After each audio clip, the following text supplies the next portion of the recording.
గత సంవత్సరం బడ్జెట్ లో పేజ్ నంబర్ 15 అధ్యక్ష, పోయినసారి బట్టి గారు చెప్పినటువంటి బట్టి గారు చూసుకోండి, పేజ్ 15 లో ఏమన్నారంటే అధ్యక్ష, రైతుకు నిజమైన మేలు జరగాలనే ఉద్దేశంతో మా ప్రభుత్వం ఒక్కసారి 31,000 కోట్ల రుణమాఫీ చేయాలని సంకల్పించింది. ఇప్పటికే ఇచ్చిన 2 లక్షల రుణమాఫీకి అవసరమైన 31,000 కోట్ల రూపాయలను సమీకరించుకున్నాం.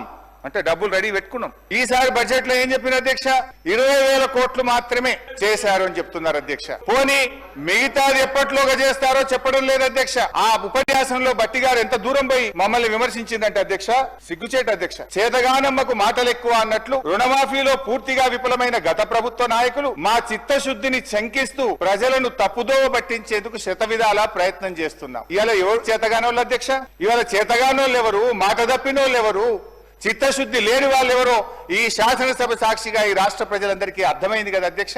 ఏమైంది 31,000 కోట్లు నిధులు సమీకరించుకున్నామని మీ ప్రసంగంలో చాలా గట్టిగా చెప్పారు కదా, ఏమైంది బట్టి గారు అని చెప్పి నేను అడుగుతా ఉన్నా.